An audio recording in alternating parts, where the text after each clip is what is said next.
people mention a film version of Babes in Toyland, usually the Disney one is the first one that comes to mind. And that either means that's really good, or all the other film versions range from bad to really bad.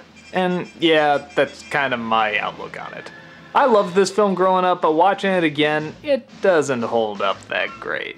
It's got a lot of good people, and the money in the production definitely shows, but in terms of the story and the main character, it's kind of all over the place and pretty bland. Surprising for a film that looks like this. Okay, well, what's the story? Mary and Tom are just two of the most adorable lovebirds and they're gonna get married. But Barnaby, the evil villain of the town, decides that he wants to marry Mary. How do I know this? Because he literally tells the audience. I'm to get my hands on Mary's money.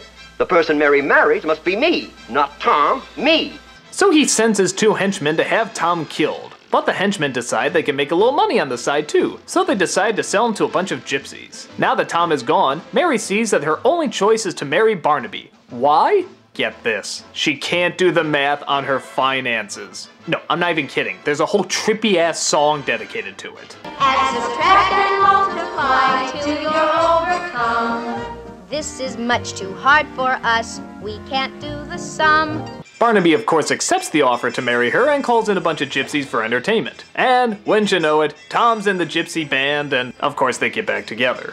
But then we shift to kind of another story as a bunch of the kids wander into the forest of no return and Tom and Mary go to try and save them. Only to run into a toy maker who makes a device that can shrink things down, but then Barnaby seems to follow him and he shrinks everybody down and uses that as leverage to still marry Mary, but then Tom breaks open a bunch of the toys and they have this big epic battle and this is weird.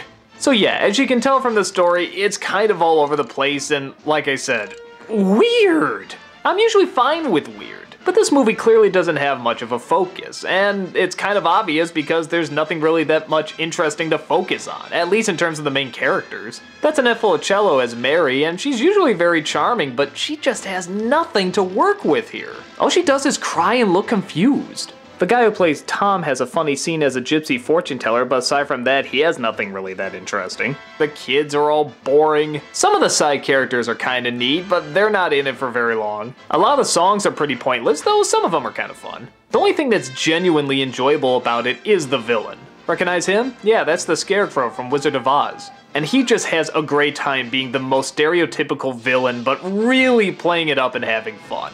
This is the guy with the top hat, twiddles his mustache, tied the woman to the railroad tracks, the whole spiel. And his two bumbling sidekicks actually get a few laughs too. I also like Ed Wynn as the toy maker because, well, he's Ed Wynn.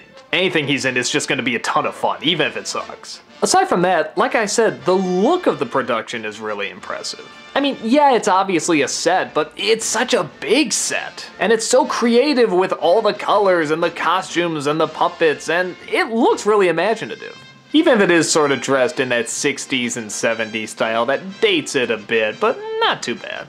The music and songs as well, though not always necessary, are still nice to listen to.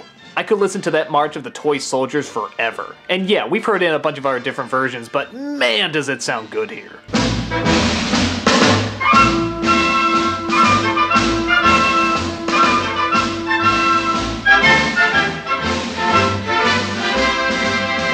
After the whole climax is a lot of fun.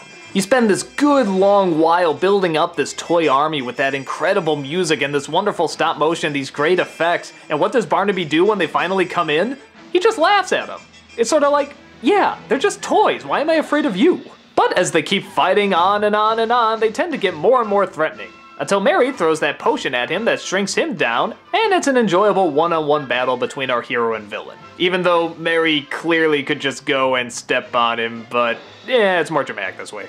So again, like almost any Disney production, even if it's bad, there's some really cool stuff in it. I do like the scope and size of the production, I do like the villains, and I like a lot of the music. But outside of that, the story and main characters are just so hopelessly dull.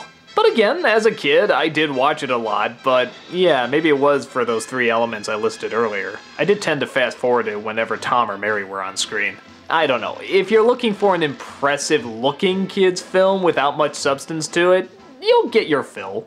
But if you're looking for a timeless classic based on a timeless classic, Babes in Toyland, this is probably not the best interpretation. Or maybe it is in film form, but come on, there's gotta be better.